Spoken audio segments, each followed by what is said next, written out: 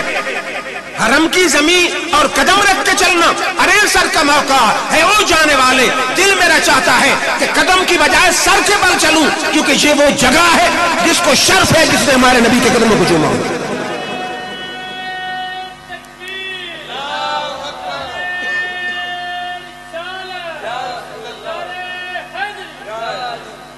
سارا ان کی شاعری جو ہے جو قرآن کا ترجمہ ہے۔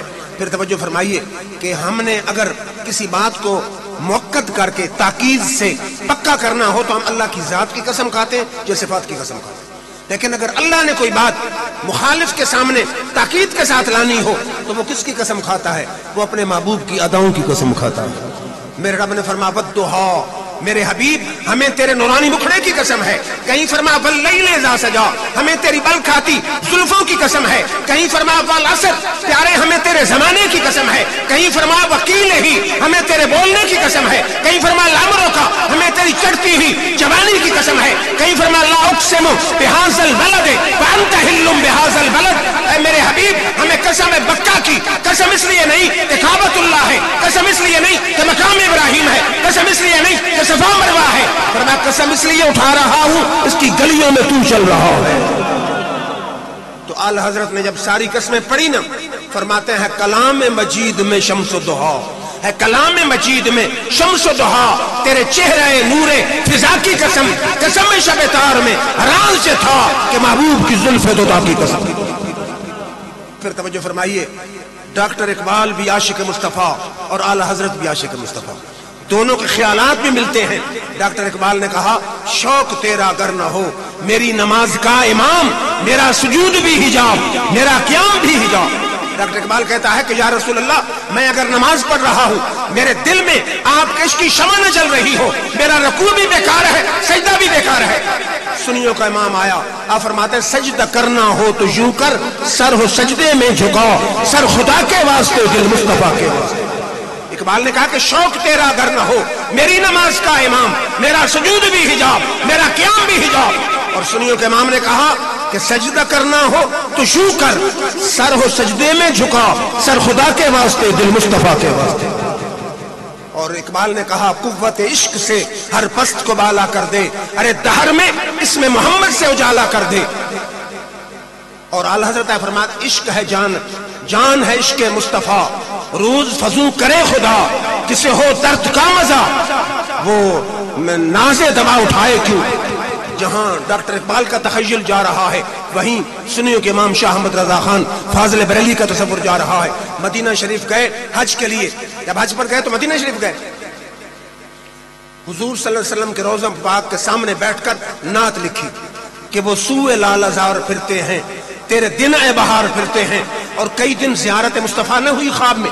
آخر میں یہ بھی کہہ دیا کہ کوئی تیری بات کیوں پوچھے رضا، تجھ سے کتے ہزار پھرتے ہیں، لیکن یہ کو تیرے میرے جیسا بندہ نہیں۔ یہ اہل سنت کی عشق کی انتہا ہے کہ اپنے آپ کو آقا کی گلی کا کتا کہلانے میں بھی فخر سمجھتے ہیں۔ علامہ جامی کہتا ہے نا سگت را کاش جامی نام بودے کہ آمد بر زبانت کاہے کاہے۔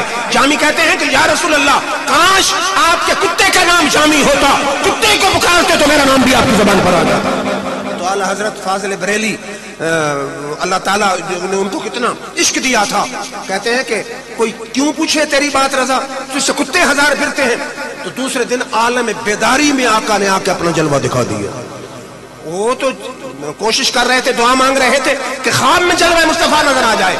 آقا نے کرم کیا، اعلی حضرت کی عاجزی دیکھ کر، محبت دیکھ کر، عشق دیکھ کر، پیار دیکھ کر، توجہ دیکھ کر کہنے پہ مجبور ہو گئے۔ اور جسٹس غازی صاحب کا جو جملہ مجھے پسند ہے کہ دنیا کا کوئی اہل محبت ایسا نہیں ہے کہ جس کو حسان اور حسان کی شاعری، حضرت حسان صحابی رسول اور امام بصیری کی شاعری سے واقف نہ ہو، اور ایسا کوئی بھی اہل محبت نہیں ہے جو اعلی حضرت کے سلام سے واقف نہ ہو۔